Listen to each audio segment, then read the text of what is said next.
Merhaba, my name is Randa and I am 23 years old. I am from Spain and I did here in Erzurum an EVS for 2 months with Christina, my Estonian partner.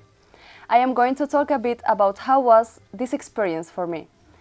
During my EVS, I went some days to visit children's houses and I spent some time with them doing some activities and playing. They were very kind with me. I have been working preparing a tourist guide and doing some videos about principal attractions of the city, which are historical places.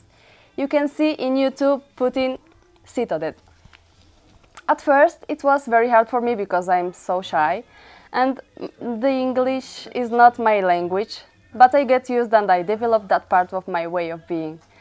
I met a lot of new people and a lot of volunteers from here. I talked with all of them in English every time because it's the only language that we had in common, so I developed my language skills too. I learned a lot, some Turkish, and I teach Turkish volunteers some Spanish in non-formal way. I learned a lot of things about the country, the city, their culture. Doing an EVS in Turkey is really cool because it is half Muslim culture and half European, so it's a big advantage to do it here. You can learn a lot of different things about history, culture, daily life. I really recommend Turkey as an Erasmus destination. It's very interesting. People here are very kind with foreign people, and they will always offer to you something to drink or to eat. Tea here is very popular, as you can see, and they could drink about 10 cups by day.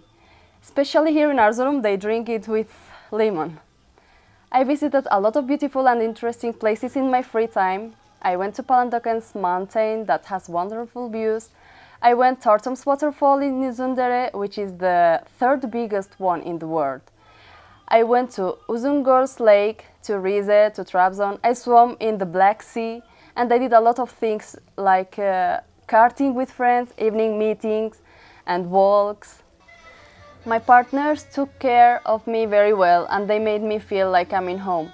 It will be really hard for me to say goodbye to them because they have been my family during this stage of my life. They are great people. Now, after seeing how it was this experience, I really want to do another EVS for long term because 2 months it's not enough. I had a very good experience. I went out of my comfort zone being in a foreign country, alone, with people that I didn't know before, trying to talk in a language that I didn't use before. So you feel like you are transpassing your own limits that in reality they don't exist. So it's really good for developing yourself. This experience helped me to see my future from a different point of view. I shouldn't be afraid of new experiences because they could be good opportunities. I will always develop myself and learn new things. I felt that I changed a bit after this EVS. It helped me to be more extroverted and more open-minded. It has been really motivated for me. I realized that it's easy for me to adapt to new situations like different cultures and people, and I am more independent now because I had to organize everything for my daily life by my own. I am very grateful to my partners for the treatment I received. They have been there every time I needed it. This is all. You come a bit afraid because of your new situation and you go home with tears in your eyes because after that you don't want to leave all that. My advices could be to help and to do your best every time in everything and with everybody. An EVS can change your perspective, your way of thinking, and maybe also some of your future plans.